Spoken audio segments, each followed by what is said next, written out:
Bonjour tout le monde, comment allez-vous aujourd'hui en ce dimanche le 8 février 2026? Ben, j'espère que vous allez bien, ma belle Isabelle, mon beau Marco, et que tu as passé une belle nuit. Ben, présentement à Montréal, là, il est tôt, il est 6 heures, si je vois bien, 6h11. Ben, il y a des fortes chances qu'au Québec, ben, que tu dormes encore, puis je te le souhaite parce qu'on est dimanche. Fait que profite bien de ton dimanche matin, dors, prends le temps, et on se reverra quand tu te lèveras avec un bon petit café et tu viendras m'écouter comme d'habitude. Et toi, ben, à l'extérieur, comment vas-tu, ma belle Isabelle, mon beau Marco? J'espère que c'est pareil pour toi, que tu as passé une belle nuit et que ton avant-midi, ben, est bien entamé et que tout va bien pour toi. Ben, je te le souhaite. Et on est, ben, rendu à le moment où ce qu'on va aller lire la suite du livre Les mystères dévoilés. Et je crois qu'on était rendu, si je me rappelle bien, ben, je m'en rappelle plus, je vais faire semblant de rien. Je veux pas faire semblant que je connais les choses. Je ne le sais pas. Donc, je te dis qu'on était rendu à la page, je pense que c'était 133 et qu'on avait lu la page 132. Et si, ouais, c'est ça. Et si je reprenais juste les deux dernières phrases de la page 132, parce que tu vas t'en rappeler tout de suite, parce qu'on parlait de quelque chose d'intéressant, et tu vas comprendre ce que je veux dire, ben, je vous souhaite, ma belle Isabelle et mon beau Marco, ben, une belle écoute. Et je veux juste vous renseigner, on est à peu près à la moitié du livre déjà. Ben, ça va bien. Pour quelqu'un qui avait jamais lu de livre avant 3 ans, là, ben, moi, je suis très content de moi. Puis, ben, j'espère que vous savez apprécier l'effort que je fais parce que ben, je le fais pas nécessairement, tu sais, je veux être honnête, là, je le fais beaucoup pour moi aussi, tu sais, pour me pratiquer et affronter ces choses que quand j'étais plus jeune m'ont tellement marqué. Tu sais, de faire rire de moi à l'école, ben, je trouvais ça très difficile. Et en vieillissant, ben, j'en suis venu à plus vouloir lire parce que je pensais que je n'étais pas capable, tout simplement. Mais là, je me rends compte que ben, j'aurais dû tu sais, forcer un peu plus, mais j'avais pas d'encadrement. Faut dire, tu sais, depuis l'âge de 15 ans, je suis seul. Fait que j'avais pas vraiment de point de repère pour me motiver ou comprendre des choses. Mais aujourd'hui, ben, je me rends compte que ben, tout est possible. Il s'agit juste d'y mettre la volonté et le travail et le reste va suivre. Comprenez-vous? Ben, c'est ça que je voulais vous dire. Ben, moi, je suis très content de moi. Donc, je vous souhaite une bien belle écoute et on reprend ça, si vous me permettez, maintenant avec les deux dernières phrases de la page 132 et je commence ma lecture maintenant. Ben, comme je vous disais, je vous souhaite une belle écoute. Donc, je commence. L'endroit où était entreposé tout l'or s'appelait la salle des lingots, m'expliqua-t-il. Le double des archives concernant cette mine est ici et l'original se trouve au Toton Royal. Nous rencontrâmes, non, je m'excuse, nous remontâmes à la surface. Une fois de plus Saint-Germain scella l'entrée, puis, se tournant vers moi, dit, mon fils, c'est vous qui avez découvert ces mines. Aidez vos collègues, aidez de vos collègues. Vous les avez également, c'est également vous qui avez gravé les archives sur ce métal indestructible. Et je vous les montrerai au Toton Royal. Voyant que le cataclysme d'il y a 12 000 ans approchait et que les mines seraient peu affectées, les maîtres d'ascension les firent préparer et sceller pour qu'elles puissent servir à une autre époque, non, à une époque future que nous avons maintenant atteinte. À sept occasions différentes de vos nombreuses existences, vous avez pu vous rappeler le procédé pour établir ces archives. Vous les produisez à nouveau durant cet âge pour le plus grand bien de toute l'humanité. Ceci explique que depuis votre enfance, vous ayez ressenti un grand intérêt pour les anciennes archives de toutes sortes et que votre travail dans cette vie y soit relié. Venez, nous retournons maintenant au Toton Royal. C'est là, dans une salle voisine de la grande salle d'audience, que se trouvent ces archives dont je vous ai parlé. Elles servent, elles servent à préserver certaines inventions et découvertes scientifiques.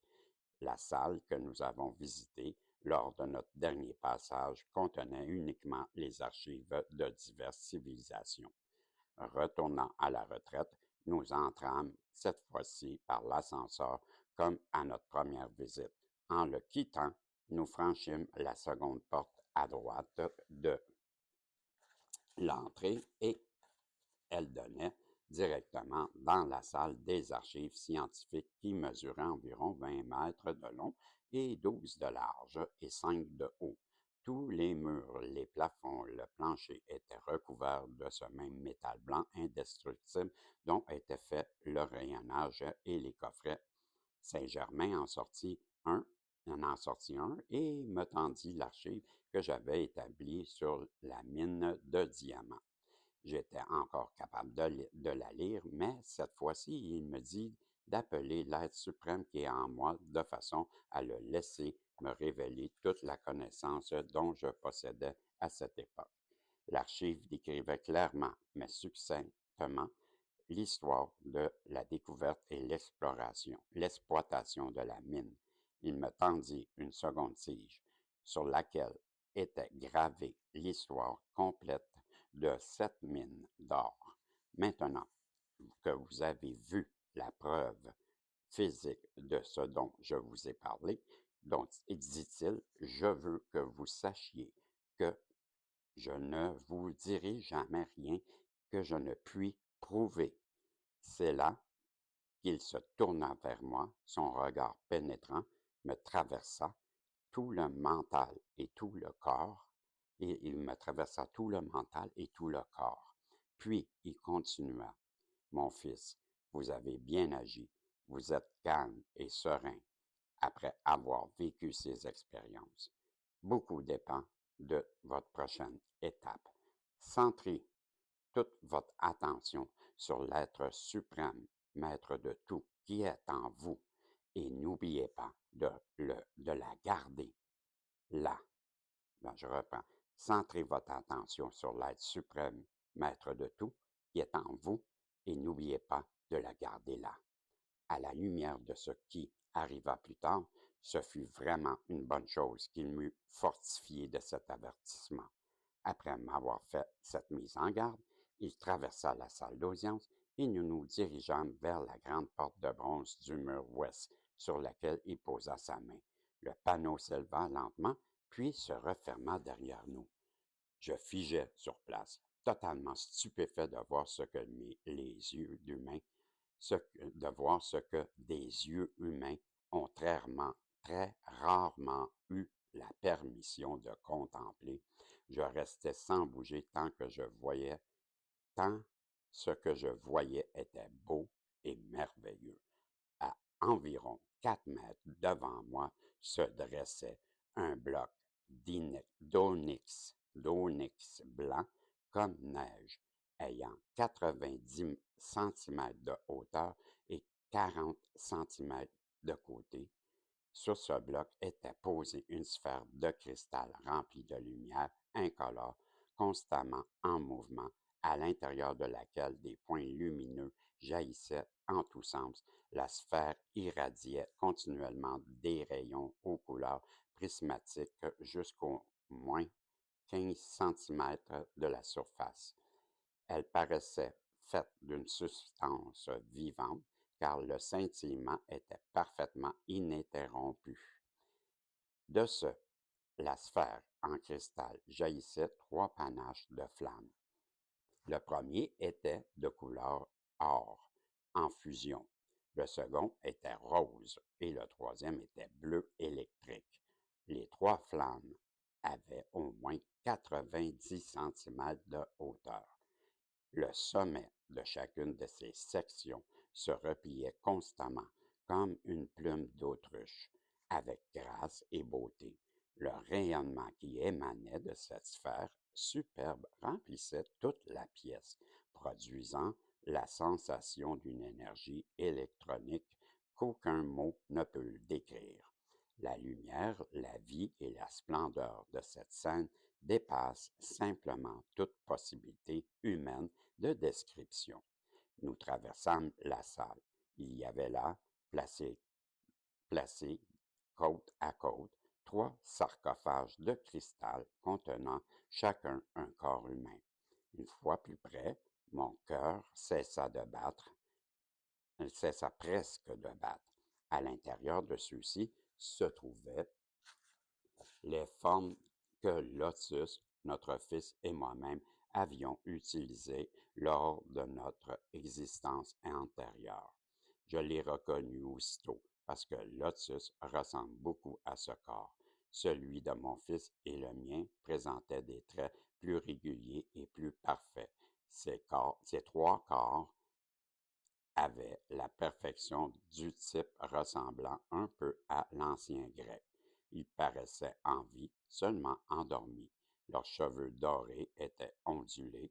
Chacun portait des vêtements faits de ce même tissu d'or que ces figures de la tapisserie. Un maître d'ascension n'avait qu'à regarder ces corps pour y voir l'empreinte de toute action importante posée dans n'importe quelle existence passée. Ils agissaient comme des miroirs qui enregistrent les activités antérieures, mais sans pour autant tenir leur perfection d'origine. Chaque sarcophage reposait sur une grande plateforme en onyx blanc comme celui qui supportait la sphère.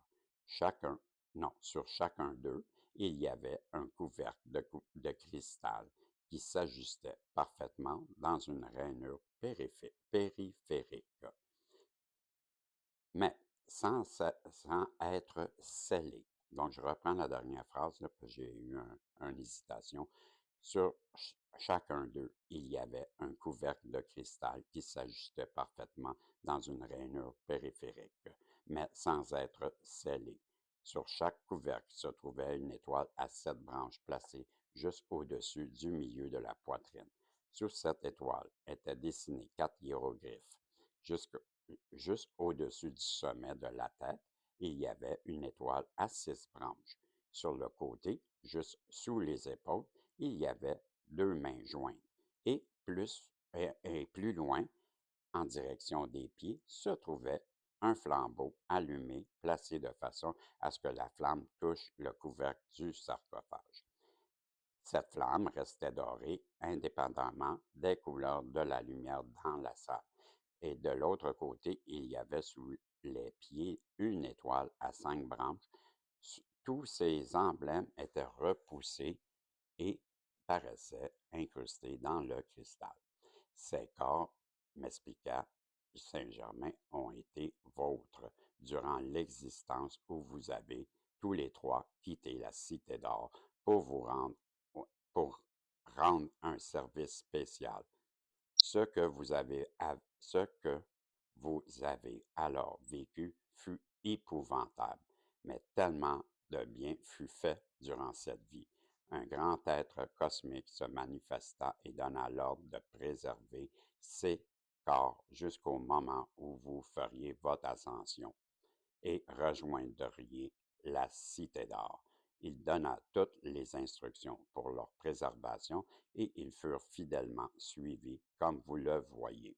Maintenant, vous pouvez vraiment comprendre comme il est important et impératif de garder avec assiduité votre conscience et votre attention profondément centrée sur la présence suprême du Christ intérieur afin que seul l'amour de Dieu, sa sagesse et sa perfection puissent agir à travers votre mental et votre corps en tout temps. Et à ce moment précis, une lumière éblouissante et une puissance extraordinaire jaillirent à travers moi et mon Maître suprême se mit à parler. Grand Maître de lumière, parent, frère et ami, ô puissant Fils de Dieu, ton amour est vraiment éternel, et grâce à lui tu as atteint une paix éternelle bien méritée et la maîtrise sur les 5 règnes inférieurs. Le grand Dieu individualisé de ces enfants que tu aimes tant va bientôt se manifester dans la plénitude de son autorité consciente afin que tu puisses donner toute l'aide que depuis si longtemps tu désires offrir, parce que chacun des enfants de Dieu a un service unique à rendre et que personne ne peut donner que lui-même. J'appelle la grande lumière du cœur de Dieu. J'appelle la grande lumière du cœur même de Dieu, afin qu'elle vous bénisse pour l'éternité. Pendant que ces mots étaient prononcés, une grande colonne de lumière se mit à rayonner, remplissant la pièce de points aux brillantes couleurs prismatiques. Il se déplaçait il se déplaçait dans toutes les directions et la salle devint un flamboiement de lumière arc-en-ciel vibrant de vie. Voyez, mon fils, me dit Saint-Germain, comme vous pouvez parfaitement laisser s'exprimer le maître suprême intérieur. Bientôt, vous serez capable de faire cela consciemment et à volonté aussi souvent que vous le désirez. Remarquez l'effet de stalactites au plafond ainsi que l'apparence blanc argenté des murs. Tout cela est fait de substances précipitées et la salle conserve une température constante en tout temps. Nous nous rendîmes à l'autre extrémité de la pièce. Devant nous, oui, c'est ça, devant nous, dans le mur, se trouvait une entrée voûtée et polie. Il posa sa main et une porte s'ouvrit, laissant voir le superbe matériau de métal blanc qui avait servi à dresser les archives. Dans l'âge, et nous en, hein? Dans l'âge où nous entrâmes actuellement, continua-t-il, beaucoup de matériel ainsi préservé sera mis au service de l'humanité et il n'aura pas besoin d'être découvert dans l'âge. Bon, dans l'âge. OK, c'est ça, moi, ça commence de même la phrase dans l'âge où nous entrâmes. Bon, dans le temps, peut-être, OK. Bon, en tout cas, comme se fait-il, demandai-je, que tout dans cette retraite et dans les mines soit absolument sans poussière et que la ventilation soit si bonne? Comment se fait-il, demandai-je, que tout dans cette retraite et dans les mines soit absolument sans poussière et que la ventilation soit si bonne? Cela est très simple, m'expliqua-t-il. Les maîtres d'ascension utilisent la même force pour nettoyer, ventiler, que pour chauffer, éclairer et produire de l'électricité. Quand ils se déplacent dans les mines ou dans les salles, le rayonnement de ces maîtres dégage de ces ma- Le rayonnement que ces maîtres dégagent consomme instantanément toute substance inutile. Nous approchons du second matin depuis que vous avez quitté votre corps. Il nous faut rentrer maintenant. Nous quittâmes la salle d'audience pour la porte située à gauche de l'ascenseur. Encore une fois, nous nous retrouvions sous la lumière des étoiles. Rapidement, nous entrâmes à ma chambre. Nous retournâmes à ma chambre. Un instant plus tard, j'étais à nouveau dans mon corps. Saint-Germain, qui se trouvait près de moi, me tendit l'habituelle coupe de cristal remplie cette fois d'un liquide ambré. Je bus et je ressentis l'effet vivifiant traverser chacune des cellules de mon corps. Maintenant, dormez aussi longtemps que possible, me dit-il. Puis il disparut de ma vue, pardon. Il disparut de ma vue. J'ai dû dormir profondément car après plusieurs heures, je me réveillais complètement rafraîchi, mon corps rechargé de force et d'énergie. Chapitre 5, Souvenir Inca. On est rendu à la page 140, ma belle Isabelle, mon beau Marco. Ben, j'arrête ça là, moi. On est à 20 minutes, là. C'est ça. On est à 19 minutes 30. Ben, c'est assez. Comme j'ai dit hier, ben, 20 minutes à 30 minutes de lecture, ben, c'est bon pour moi. Je trouve que c'est une belle, que je dirais, un beau laps de temps, là, je ne sais pas comment le dire, là. Une belle période que je reste concentré. Après, je commence à fatiguer. Tu vois, juste le fait de chercher mes mots, là, ben je suis fâché, là. Parce que là, je cherche le laps de temps, puis c'est pas le mot que je veux dire, puis je le trouve pas le temps, le mot, tu vois. Et ça vient de mon impatience de la lecture, et parce que ça me tape tellement quand que je me trompe. Puis pourtant, ça a bien été, là, tu vois. Mais, que veux-tu? Je suis fait comme ça, moi. Quand il y a quelque chose qui va pas à mon goût, ben ça me titille tellement. Puis je suis comme ça dans tout. Ben voilà. Ben des fois, tu dois commencer à me connaître, Isabelle, hein? Des fois, je perds patience, hein? Ben, c'est pas contre vous. Jamais, jamais, jamais, je veux que vous pensiez ça, OK, Isabelle et Marco. C'est quand je perds patience, c'est vraiment contre moi. Puis vous savez que je vous aime. Vous savez, surtout vous qui écoutez le message des guides. Vous êtes tellement important pour moi. Vous êtes ma raison de vivre, là. C'est rien de moins, OK? Je me lève à tous les jours parce que vous existez. Parce que si vous n'étiez pas là, je ne sais pas ce que je ferais. Je voulais vous le dire. Vous êtes tellement important pour moi. Je vous aime. Et vous n'avez même pas idée de l'importance que vous revêtez pour moi. Je vous aime. Je vous dis, ben, passez un beau dimanche.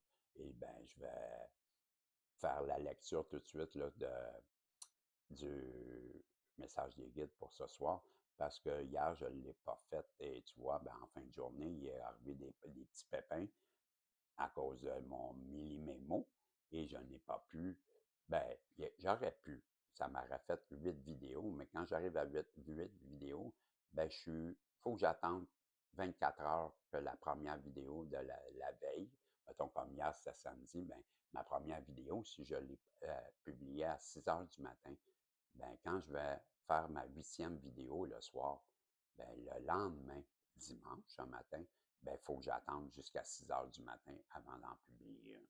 Fait que ça, des fois, ben, comme aujourd'hui, ça aurait été correct, là, tu sais, je me suis levé à 5 heures du matin, donc là, présentement, il est quelle heure, là? Il est 6h33. Ben, tu vois, euh, je pourrais la publier puisque je t'ai dit à 6 heures du matin.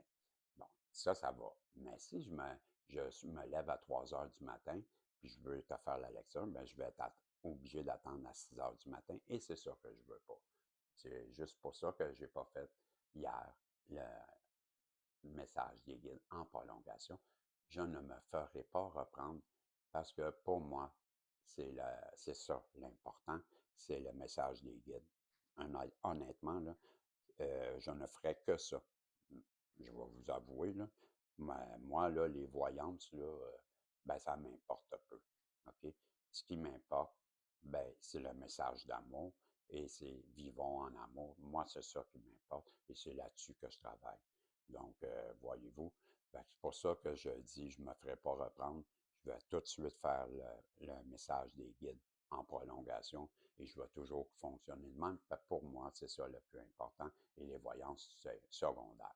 Fait que je vous souhaite une belle journée et on se revoit dans les voyances que je vais faire bientôt. Et sinon, ben, dans le message des guides ce soir, en prolongation, ben, je vous dis, je vous aime, n'oubliez pas ça. Vous êtes très important à mes yeux à 22-22. Et ben, il y a quelqu'un qui vous aime, puis c'est moi. OK? Je vous dis salut, passez une belle semaine et on se revoit plus tard, si Dieu le veut. Bye bye.